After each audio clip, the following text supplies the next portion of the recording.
Magandang araw po sa inyong lahat mga kababayan at eto nga mga karbi natin matinding pasabog tagilid na ang SONA, hindi na maitatago kondisyon ni BBM tuluyan na bumagsak nagtatanong mga kababayan susunduin na ni BP ready na pumalit. Ayan mga kababayan at eto pa booking ang mansyon ni Ping. Lito Banayo may payo kay Marcos Junior. Nako, yan ang ating mga aalamin sa video ito mga kababayan. Pero bago po natin simulan yan, palike naman po ng video ito.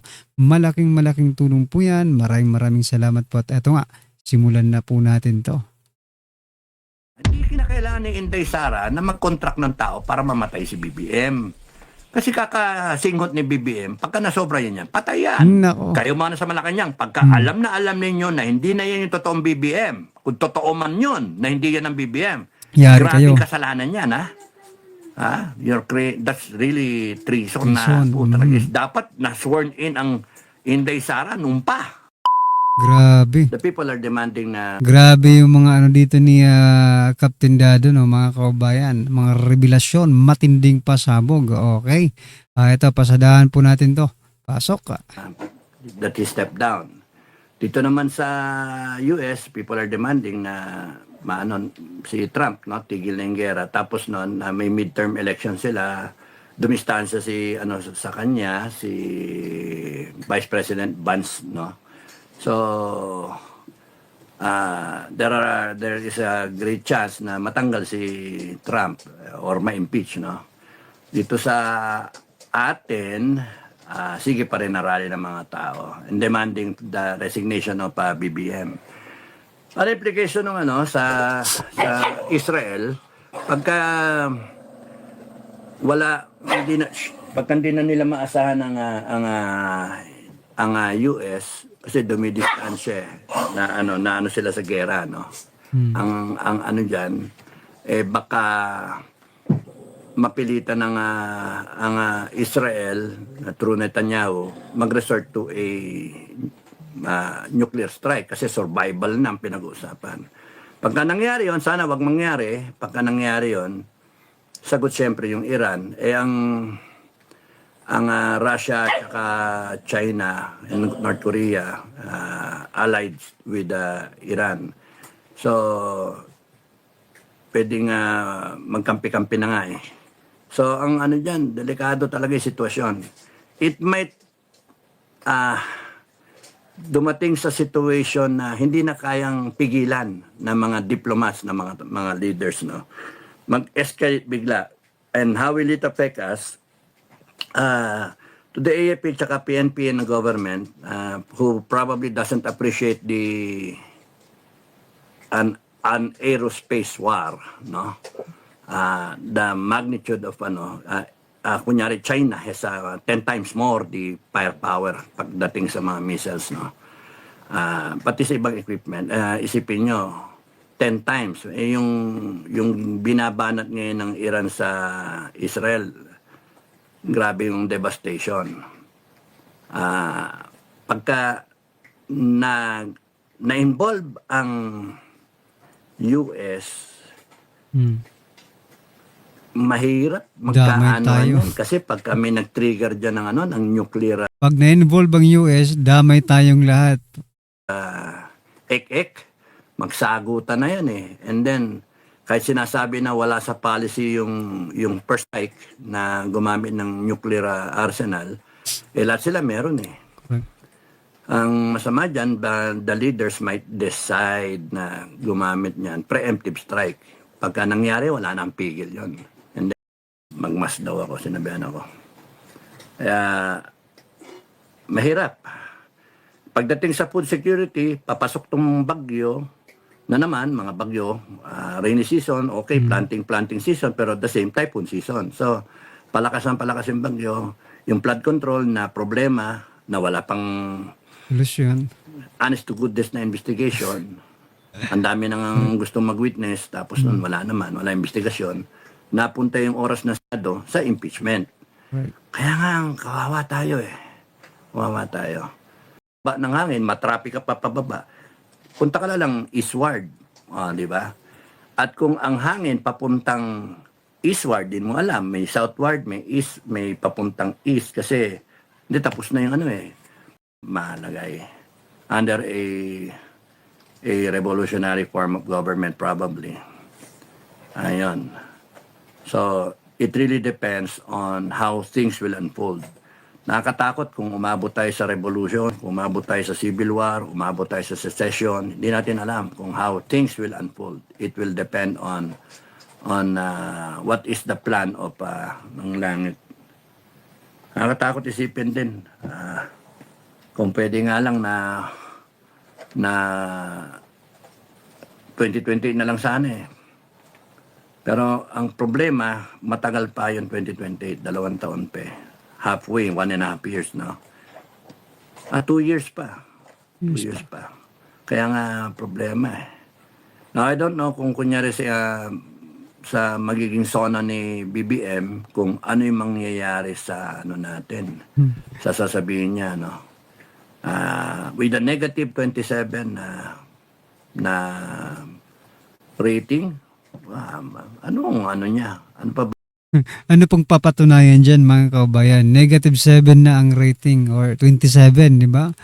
O sabihin na natin negative 15, okay? Kasi may mga negative 15 eh. Okay? So, anong ano nila? Anong papatunayan pa dyan? Yan, no? Klarong-klaro na po sa mga ratings nila mga kabayan na talagang wala na pong nagtitiwala sa kanila. Bagsak na bagsak ang kanilang administrasyon, di ba? Ay nako. Kung magkakaso naman po mga kabayan talagang I think lukuhan lang ito. Ba, sino maniniwala sa kanya? Yung mga solid BBM? Now, ewan ko. So, for death penalty, 5 is our ano tawag dito? Foreign policy, no? We declare a neutral state, no? Friends to all, enemy to none, sangayon sa ating constitution. At kung may bago mang constitution, kung magkaroon man ng bago, amended, ganun pa rin yun. Neutral state, friends to all, enemy to none. Ayan friends to all, enemy to none. Pero anong pinagagawa nila ngayon? Parang gusto nilang di ba? Gusto nilang makipaggera. Ay nako. Kakayanin ba ng Pilipinas mga kabayan? For example lang kung magkakagera. I think mga kabayan, bilang isang Pilipino, kailangan natin maging tapat sa ating mga sarili na hindi po talaga natin kakayanin, mga ka-review natin, no? Wag na tayong magyabang, no? Oh, we all know na talaga mga Pilipino matatapang.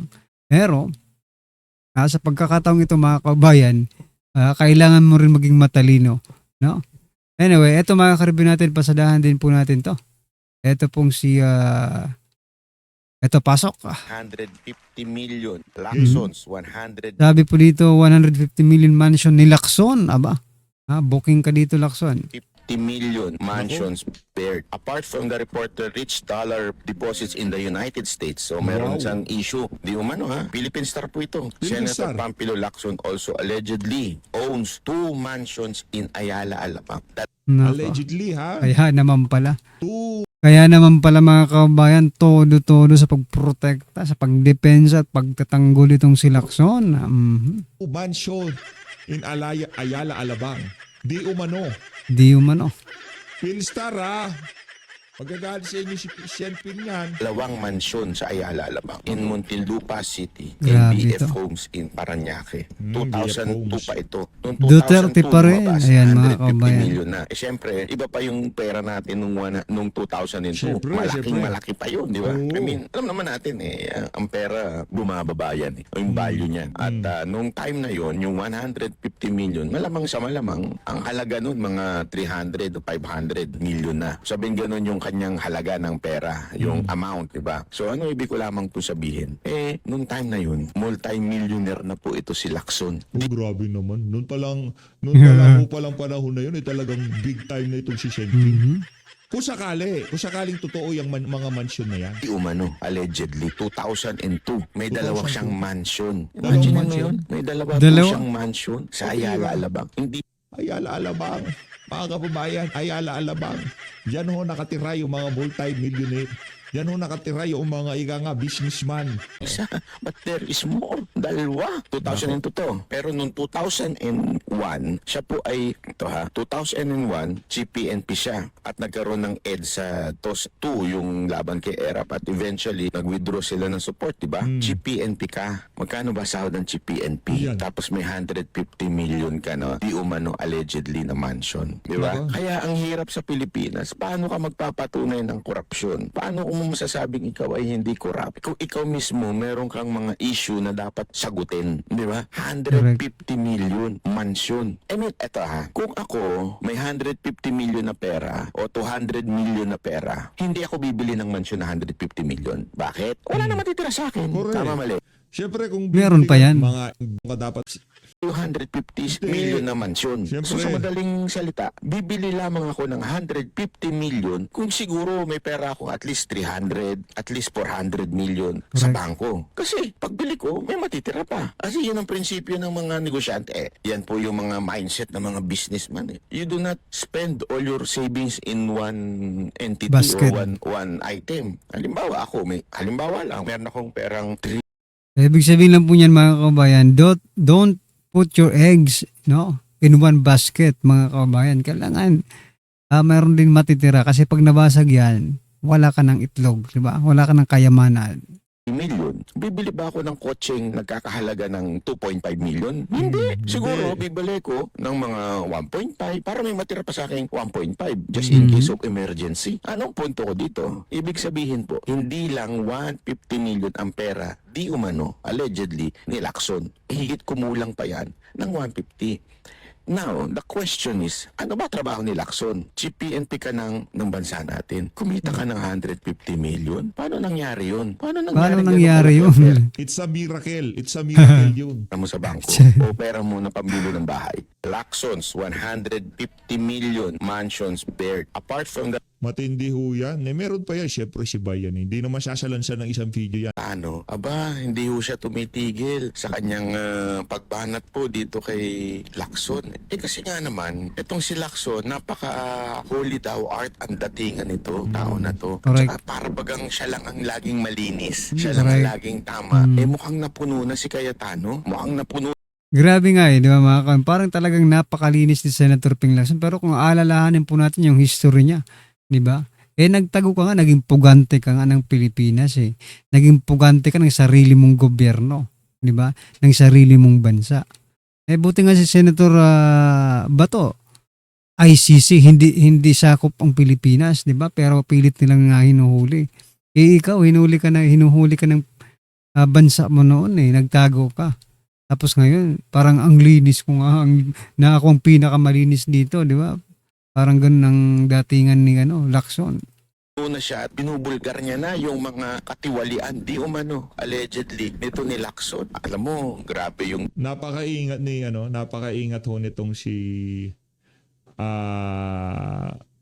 si Bay sa pagbanat niya na to. na etong si Lacson ang parang kanang kamay ni Marcos. Oh. Parang Correct. architect ni Marcos. Noong Correct. una daw, naalala nyo, nabanggit niya yung una, yung merong kontraktor na nakuha na ng video. Naalala nyo nun? Tapos eventually, inamin ni Erwin Tulfo. Pero wala namang katiwalian doon. Ang sinasabi lang, yung daw kasing kwarto ni Erwin Tulfo ay may sira. May pumapasok na kontraktor para i-check. Pero si Lacson, tila ginagawa niya ng mali siya. Yung may kontraktor na pumapasok sa opisina ng isang senador. Alam mo yun, para talaga tibagin yung pagiging siga siguro ni Erwin. Alam niya, si Erwin to. Bata to ni Marcos. Nung panahon ni Romualdez, ito yung spokesperson. So bata to ni Romualdez. So therefore, pagpasok niya dito sa Senate, kailangan tibagin natin yung yabang nito. Parang ganun ang dating ni Lacson So pinaringgan niya kaagad. Naalala niyo nun? Kino-comment niya yan Lagi niyang kino-content yan Na kesyo may isang senador nakuha na ng video na pumapasok sa opisina niya ang kontraktor. Tapos nung nakontrol niya na si Erwin Tulfo, biglang sabi ni Cayetano to nagsesenyasa na daw si Lacson at saka si Erwin Tulfo pagdating sa impeachment, yung mga tanungan. Malupit talaga mga kababayan. Ibang level itong si Lacson. Si Lacson ang ang simbolo ng mga pinklawan at saka mga dila Dilawan. Bakit? Sila yung yung kami lang ang malinis, kami lang ang maayos, kami lang yung may mahal sa bayan, wala nang iba. Senator Alan Peter Cayetano, hindi ho siya tumitigil sa kanya. Yun ho talaga, talagang yung si Ping Lacson, gusto niya, ika nga, minamama niya lahat ng, niya. Alam niya rin, yan sa Ayun, Yeah, the state of the nation is sound. Why did he say that? Because katatapos lang ng COVID, paangat na ang ating, nagre-recover na tayo unti-unti nung panahon na yun. Pangalawa, dahil unit team pa sila ni Sara noon, no? At syempre, hindi ka magsasalita ng hindi maganda tungkol sa predecessor mo. Pero merong apat, doon sa maraming nilista niya, may apat na sa palagay ko napakahalaga. Because it impacts on inflation, it impacts on the economy. One, yung sinabi niya na ang National Land Use Act finally matatapos na. Ang unang National Land Use Act, panahon pa ni Tita Cory, si Orly Mercado. Isa pa ako sa mga sumulat ng National Land Use Act na yon. Hanggang ngayon, wala. Pangalawa, sinabi niya, budget modernization. Ano nangyari sa budget noong 2023, 2024, 2025? Diba? Na-modernize nga yung budget natin mga kabayan. Kasi yung traditional na pagbabudget, kulang pa sa nakawan. Na-modernize nila mga kabayan. Kaya yan, paldong-paldo, simot na simot ang kaban ng bayan. Nako. Napunta sa small committee. Napunta siya. Gagatong pa talaga itong si Ma'am Yung agricultural productivity, i-enhance niya. O ngayon, ang resulta, ano nangyayari? No? Napakataas ng yung sinabing 20 peso per kilo na rice, na alam naman natin from the very beginning, imposible because that's against all laws of economics. Ang nangyari, para sa ordinaryong mamimili, yung dating 40 to 45 pesos, naging 60 to 65. Pero doon sa pipila ka pa, o senior citizen kang pipila, doon merong 20 pesos sa iilang lugar. So wala rin, no? Pangatlo, yung right sizing ng gobyerno. Balik ako sa DA, Department of Agriculture. I was once there. Noong panahon ni Pinoy, we had 5 undersecretaries. Ngayon, they have 15 undersecretaries. 15. Daming pasahurin yan. Right sizing doon? Mag-right size ka, ibig sabihin, dagdagan mo ang police, dagdagan mo teacher, dagdagan mo yung mga agricultural extension workers, hindi yung mga nasa taas. No? Di ba, lumobo ang bureaucracy at the top, hindi sa kung saan nakakadiretso ang tao. Why do you think is that? Favors? Favors. Favors. Patronage, no? At Yan kasi talaga mga kabayan, pag marami kang pag marami ang nag-donate sa'yo, di ba? For example lang pag marami ka pong natatanggap na donasyon, galing sa mga negosyante, mga kaibigan, di ba? Hindi ka talaga, hindi mawawala yung mga pabor na yan, mga kabayan. Kasi investment din nila yan di ba? Yung mga nagdo-donate po sa mga eleksyon, mga kabayan, sa mga kampanya, investment po nila yan. Kasi kapag nanalo ka, alams na, di ba? yung Kaya nasisira po yung ating bansa dahil din sa sistemang yan Agriculture, National Land Use Act, yung right sizing, yung modernization ng budget, at saka yung agricultural productivity.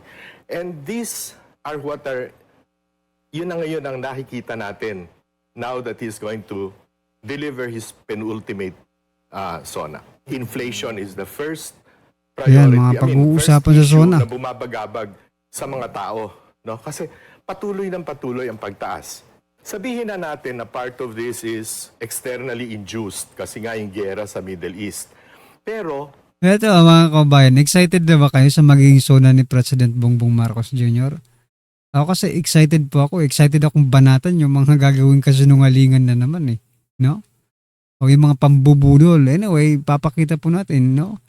Kung ano po kanyang mga sasabihin at kung mambubudol na naman ba ngayong sonang ito, mga kabayan.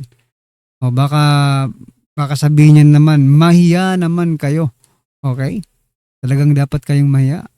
ano ang nagawa ng pamahalaan para maibsan yung hirap ng taong bayan. Mhm. Alam nating ganon. Pero bakit sa Vietnam? No? Tinanggal nila ang VAT sa gasolina. Mhm. No? Bakit sa ibang lugar ganon? Bakit tayo hindi natin magawa? Hindi kasi Why?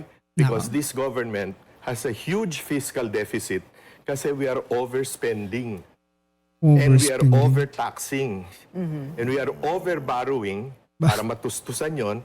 And why are we overborrowing, overtaxing, and overspending? Because we are also overstealing. Patay na. 'Di ba? Ayun, nabuko. Mga kababayan, talagang totoo po yung sinasabi dito. Ha? Oh, overborrowing tayo, overtaxing sa mga kung ano-ano lang mga tax ang pinapataw mga kababayan para lang makalikom ng pera. Ayan pala dahil overstealing din kayo, 'di ba? Sabagay, kaya magtataka ka talaga mga kababayan, 'di ba? Magtataka ka talaga tayo, bakit? Ha? Tingnan niyo mga kababayan. Napakalaki po ng inuutang, nagbebenta pa ng ari-arian, pero wala po tayong nakikitang mga big ticket project. Ang binibigay lang naman kakarampot na ayuda, mga kababayan. Diba? O saan napupunta itong mga perang ito? Yun ang tanong. Kaya naman pala, ito ang sagot. Ha? Tama itong sinasabi dito na overstealing, mga kababayan. Susunod ko tanong, overspending on what? Ayun na nga, yung Spending- yung pambubulsa. Kaya dyan babalik yung flood control projects. Yun. Yun na nga. Kasi kahit na anong sabihin yata Willard ni Pangulong BBM, ang hihingin sa kanya, pruweba Correct. doon sa kanyang mga ipinangako. At habang nakaungaong pa talaga yung sino dapat ang managot sa pagnanakaw at nasaan na ang pera, parang ewan ko kung paano siya makakalusot doon. Oo. Tingin nyo ba, Sir Lito, aamin ang Pangulo sa SONA dito sa mga shortcomings Hindi na yan ito? naamin. Malamang hindi. Correct. Walang magnanakaw na umamin, no? It's a basic question, mga kabayan, and the basic answer. No? Aamin ba yan? Nako, naman sir. Wala po magnanakaw na umamin, ha? Sa kanyang mga ginawang mga pagnanakaw, mga kabayan. Yan po ang ating laging tatandaan. Ha? Walang magnanakaw na umamin. At sabi nga, ang magnanakaw ay galit sa kapwa magnanakaw. Ayan. No? Siyempre, meron naman mga ibabandera, yung upper middle income class status Aray na ko. natin according to the World Bank IMF. Ang problema dyan sa upper middle class na yan, kasi hindi naman ramdam ng taong bayan yan. Diba? Sila lang ang nakakaramdam. Kung basta nag-graduate na tayo ng isang one notch higher. But then again, $4,850 ang GNI natin o gross net income per capita. Ang Vietnam, na 50 taong nakikipagyera, una sa France, pangalawa sa Amerika, at tinalo nila pareho. Ang Vietnam, na ravaged by war, 4,900 plus, almost $5,000 na ang kanilang GNI. Now, i-compare mo pa yan sa isa pang tiga-ASEAN, no? Mahirap i-compare ito dahil napakataas, $82,000 per capita ang Singapore. Nung nag-umpisa tayo, noong mga 1950s na yan, talo natin lahat yung bansa yan, di ba? So, it's a compendium, hindi mo naman masabi. There were nice things that happened naman, no? FVR, malaki ang ginawa niya to liberalize the economy, to open up regulatory, to medyo bawasan yung regulatory capture. Si ERAP, tumaas ang agricultural productivity natin by 2.6%. Bagamat 2 taon lang siya sa trabaho, no? Si Willie Dar, ang kanyang Secretary of Agriculture. Si GMA, napabalanse niya at least, no? Dahil sa VAT. Yung ating fiscal deficit medyo bumaba. Si Pinoy, napakaganda na nangyari. Ang FDI natin pinakamataas ever since Cory kay Pinoy, no? Ano po ang numero kay Pinoy? Kay Pinoy umabot tayo na 8%, no? At saka Grabe, taas, no? ang GDP yon. Tapos ang ating FDI tuloy-tuloy. Na-assign ako sa Vietnam, sa Taiwan, no? At lahat ng mga negosyante noon, talagang nag-invest sila sa Pilipinas dahil kay Pinoy. Dahil sa paniniwala na ang corruption, bumaba. Hindi man totally nawala, bumaba. No? So, makikita natin yung ano. Kay Duterte naman, well, he focused on criminality, on corruption, on drugs, no? At ano. So, at least for before COVID, maganda rin ang takbo ng ekonomiya. Yung build. Ang daming infrastructure projects na naumpisahan. Yun ngayon ang sisingilin ng tao kay Pangulong BBM. Sabi niya, yung build, binago nila to build more. Ano ba yung more? Yeah. Na-postpone yung subway. Why? Dahil nalipat sa unprogrammed allocations yung pondo at ginamit sa flood control. Kaya po ba umurong yung ano? Dati tapos na dapat yan 2028, ngayon 2034 na. Ayan na nga. Oo. Tapos- May lupa po kasi ako doon eh. Hinihintay ko yung pag-angat ng presyo. Yung connecting railway from Ang bihira naman to. Iba talaga tong si Ma'am Corina. May lupa, hinihintay daw mag-angat yung presyo. Big time talaga. Clark all the way to Metro Manila. Nasa na yon? Yung commuter railway from Manila to Calamba, yung extension all the way to Bicol ng railway, ano natin, no? Wala na. Nabilbin lahat ito kasi napunta doon sa 5,500 flood Flood control, control projects na projects. pinagmamalaki noong 2024. Kaya noong 2025, nung nagkabagyo-bagyo at bumaha, kailangan niya i-inoculate ang sarili niya, doon nangyari yung mahiya naman kayo. Right. Pero without knowing what the aftershocks will Yun na be. nga. Oo. Walang end game na Hindi. Eto mga kabayan, this is my personal opinion na makakaribin natin. Etong mga hinayupak na mga politikong magnanakaw, siguro ko talaga wala silang balak na ayusin ang ating bansa. Ang balak lang siguro nila, kaya tumakbo sila, ay mangurakot ng mangurakot, magnakaw na magnakaw. Kasi iniisip siguro nila mga kabayan, kasi nga meron silang instinct no, ng magiging magnanakaw. Nasa dugo na siguro nila ang pagiging magnanakaw. Iniisip siguro nila, bakit ko aayusin ang bansang ito? Ha? Eh kung yung pumalit sa akin, magnanakaw din naman. Magnanakaw, di ba? Tapos aayusin ko itong bansang ito. Tapos magnanakaw lang sila. Ako na ang magnanakaw. Diba? Parang ganun pong nakikita ko. Para at least magnakaw man sila, ako ang nauna. Diba? O yun po ang parang, ay grabe talaga. Kasi walang nangyayari sa ating bansa ngayon mga kabayan kung di mga nakawan, corruption, inflation, bagsak ang ekonomiya. Pero, tumaas na tayo. Upper middle class na po tayo mga kabayan. Walang yayan. Sa kabila ng lahat ng nangyayari sa ating bansa, Tsaka yung mga naglabasan bumulwak. inoculation lang kasi yon dahil nga sisingil na ang tao. Nasaan yung 5,500 flood control projects na yon? Siguro sinabi sa kanya nung 3 foreign consultants niya na inoculate mo ang sarili mo. Kaso, wala namang follow through. Enough. Meron namang konti, pero enough follow through. So, baga, may honeymoon period yung SONA eh. Parang ang galing. Ang dami nating headline. Hindi ba? Pero sisingilin ka talaga pagkatapos. Kailangan matupad mo lahat ng sasabihin mo dyan. Oo. Kaya nga with under 2 years under this term, Sir Lito, may panahon pa ba para maremedyohan? Ang hirap, Mahirap na. Willard, kasi napaka-narrow ng fiscal Mahirap. space. mahirap na yun. No? Hirap na hirap ang BIR at BOC, customs, na paangatin ng malaki ang kanilang revenue. Samantalang ang expenditure program natin for next year is 7.2 trillion Correct. pesos. 600 billion pesos higher than last year. This year. So, napakakitid na nun. So, utang ka na naman ng utang. Utang na Now, naman. Nagumpisa siya sa roughly 12 billion ang minana niyang utang kay Duterte. Na lumobo lang naman dahil sa COVID kasi we had to lock down the economy for 2 years, no? Correct. Kay Pinoy, bumaba pa ang ating ang borrowing natin. I think ang minana ni Duterte was less than 6 billion eh. Kaya lang lumaki Then mga kabayan, kung mayroon pong 6 billion doon, may ma-minus pa yun sa utang ni former President Duterte, di ba? nung last 2 years ng COVID. So anyway, 12 billion. Ngayon, 18.55 trillion as of May. Yun yung last data na nakita ko. Ang laki na pala, ano? 18.55. Ako ang tingin ko, gagraduate siya with about 22 trillion or more na Grabe. utang. Grabe. Yung UMIC natin, also increases our Capacity interest. to borrow. Hindi, kasi nag-graduate ka na hindi ka na grade 4, grade 5 ka na. So, mas mataas nga na interest sa babayaran mo pag nangutang ka pa ulit. No? Kasi mayaman ka na supposedly.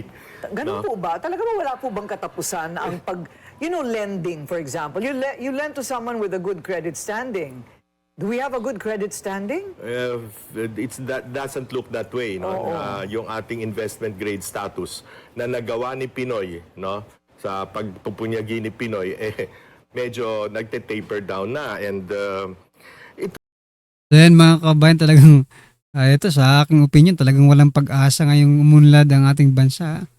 Yan ay opinion ko lang mga kabayan base po sa mga nangyayari. Kasi tingnan nyo mas malaki po yung utang natin kaysa po sa kita natin. Wala talagang kahit ikaw, diba? Your personal experience mga kabayan. Okay? Kapag maliit ang kita mo, malaki ang utang mo. Diba? Palagi kang uutang. Mababaon tayo sa utang kasi ang gagawin mo, para makabayad ka sa first loan mo, uutang ka, diba? Babayad mo sa compounding na yun diba? Hanggang sa lumaki ng lumaki. Ay ngayon, ayan na nga ang resulta. Lumalaki at lumalaki na po ang ating utang. Wala naman pong napapatunguhan. Diba? Anyway, ano pong inyong masasabi dyan mga kabayan? Just comment down below at syempre wag pong kalimutan mag-subscribe at mag-like mga karbi natin. Malaking tulong po yan. Maraming salamat po.